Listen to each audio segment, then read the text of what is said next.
Alhamdulillah, luar biasa, Allahu Akbar. Ulangi ya. Gimana kabarnya hari ini anak-anak? Alhamdulillah, luar biasa, Allahu Akbar. Ya, silakan ketua kelas dipimpin ya untuk berdoa. Berdoa dimulai. Bismillahirrahmanirrahim. Raditu billahi robba wa bil islami dinan wa bil muhammadin nabiyya wa rasulah. Rabbi zidni ilma warzuqni fahma. Amin. Sekarang guru mau absen dulu ya. Hari ini berangkat semua atau ada yang nggak masuk? Berangkat semua. Alhamdulillah, langsung aja ya. Nafisa, Hadirah. Husnul, Hadirah. Meisa, Hadirah. Putri, Hadirah. Rahmat. Hadirah. Alhamdulillah semua hadir semua ya. Kalian udah pada tahu belum sekarang materinya itu tentang apa? Tahu. Belum pada tahu ya? Oh coba Husnul tahu materinya tentang apa ya Husnul? Al-Quran hadis. Ya anak-anak, materinya itu Al-Quran dan hadis adalah pedoman hidupku. Selanjutnya itu pengertian Al-Quran. Coba Husnul, pengertian Al-Quran itu apa ya? Bacaan atau sesuatu yang dibaca. Itu secara bahasa. Kalau si Nafisa coba secara istilah. Kalamullah yang diturunkan kepada Nabi Muhammad dalam bahasa Arab yang sampai kepada kita secara mutawatir berturut-turut atau berangsur-angsur, ditulis musyaf dimulai dari surat Al-Fatihah dan diakhiri dengan surat An-Nas. Nah, pinter. Surat pertama yang turun itu surat Al-Alaq ya. Dan surat pertama itu dimulai dari surat Al-Fatihah yang artinya itu pembuka. Dan yang terakhir itu surat An-Nas. Kedudukan Al-Quran sebagai sumber hukum Islam. Nah, Al-Quran sebagai sumber hukum Islam mempunyai kedudukan yang sangat tinggi, sumber utama dan pertama, sehingga semua persoalan harus merujuk dan berpedoman kepadanya. Coba dalilnya ada yang tahu nggak surat apa? Ayat? Ayat 4.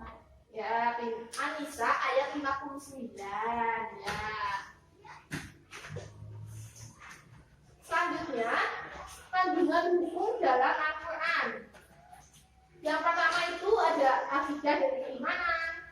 Kalau yang kedua itu syariat atau ibadah.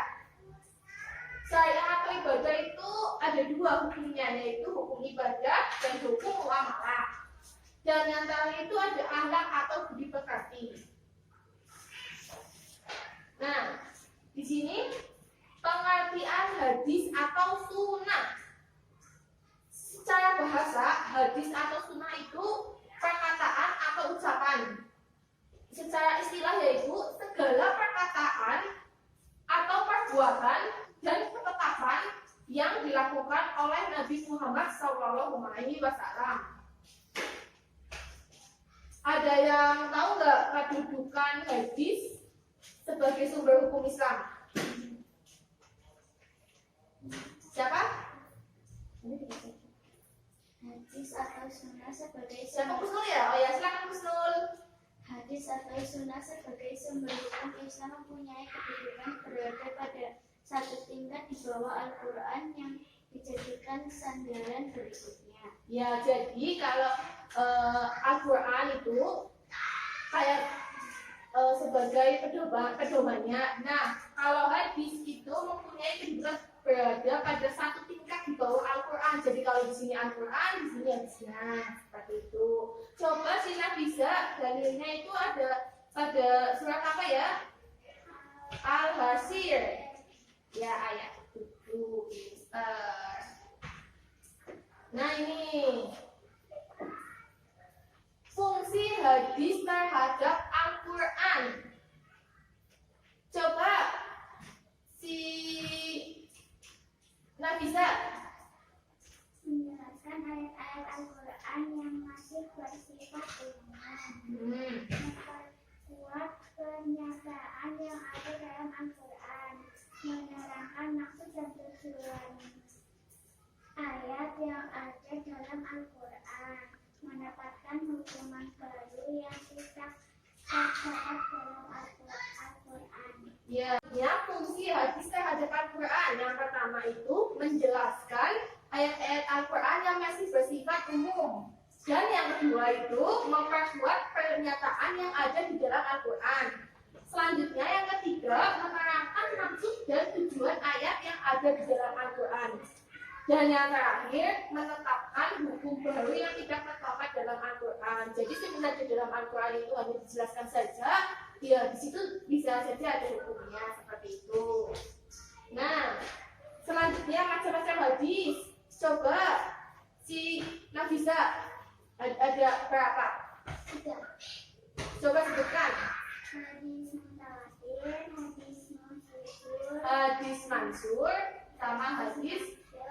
sama hadis ahad. Ya, bagus. Ya, di sini ada yang tahu nggak kitab-kitab Allah selain kitab Al-Quran? Ayo coba siapa yang tahu? Oh ya, coba Putri kitab Allah selain kitab Al-Quran itu kitab apa? Taurat. Taurat ya, benar. Yang lain? Aku Keisha, coba. Sabur. Pinter. Kelas itu lagi nih. Siapa ya? Orang Maya, kitab apa? Pinter. Ya, selanjutnya Bu Guru akan menjelaskan fungsi Al-Quran dan hadis secara garis besarnya. Kalau fungsi Al-Quran itu yang pertama itu sebagai sumber ajaran atau hukum Islam yang pertama. Lalu sebagai konfirmasi dan informasi terhadap hal-hal yang tidak dapat diketahui oleh akal. Yang ketiga itu petunjuk manusia ke jalan yang lurus. Dan yang terakhir itu sebagai pengontrol dan mengoreksi terhadap ajaran-ajaran lalu, yaitu yang tadi disebutkan oleh teman-teman ya, kitab-kitab sebelumnya yaitu kitab Injil, Zabur, dan Taurat. Nah, kalau untuk fungsi hadisnya sendiri itu yang pertama mengukuhkan hukum yang sudah ada dalam Al-Quran, jadi memperkuat hukum yang sudah ada di dalam Al-Quran. Dan lalu yang kedua itu memperinci ayat Al-Quran yang global. Jadi misalnya di satu ayat, nah dia di situ nanti itu dirincikan seperti itu. Dan yang terakhir itu fungsi hadis sebagai menetapkan hukum yang belum terdapat dalam Al-Quran dan membatasi keumuman ayat Al-Quran. Nah, coba ya Bu Guru tanya nih. Apa saja sih hikmah yang bisa diambil ketika kita menjadikan Al-Quran sebagai pedoman kita? Ada yang tahu nggak? Enggak. Ada yang tahu nggak? Oh, coba Kusnul. Membuat hati menjadi tenang. Membuat hatinya bisa terus Menjadi kemuliaan bagi orang tua kelak di surga. ya pinter. Jadi kalau misalnya kita berpedoman kepada Al-Quran sebagai pedoman hidup, kita itu bisa membuat hati kita itu menjadi tenang, terus menjadi kemuliaan. Ada lagi nggak yang tahu? Apa lagi coba? Ya coba. Nggak bisa. Apa lagi? Memberikan syafaat. Memberikan syafaat Memberikan syafaat di hari kiamat. Al-Quran berfungsi sebagai penembus penyakit hati. Nah, tahu nggak penyakit hati itu apa? Nggak tahu ya, penyakit hati itu seperti iri, dengki, itu penyakit hati. Jadi fungsi Al-Quran itu menyembuhkan penyakit hati kita. Misal ada yang sombong, iri, dengki, itu kalau kita dengan membaca Al-Quran, berpedoman kepada hidup, berpedoman kepada Al-Quran, maka kita akan merasa tenang, hati kita bakal merasa damai, seperti itu ya. Nah, sekarang pelajarannya udah selesai ya. Jangan lupa materi yang tadi Bu Guru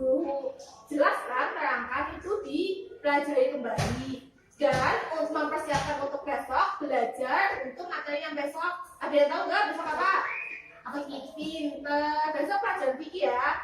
Jangan lupa dibaca-baca dulu. Nah, pelajaran kali ini telah selesai. Marilah kita berdoa bersama-sama dipimpin oleh ketua kelas. Silakan Mbak Kusnul. Berdoa dimulai. Bismillahirrahmanirrahim. Subhanakallahumma wa bihamdika asyhadu an la ilaha illa anta astaghfiruka wa atubu ilaik. Ya, amin. Sekian pelajaran dari Ibu Guru. Semoga kalian tetap sehat dan jangan lupa tetap mematuhi protokol kesehatan ya. Ya, Bu Guru. Bu Guru pamit dulu ya. Wassalamualaikum warahmatullahi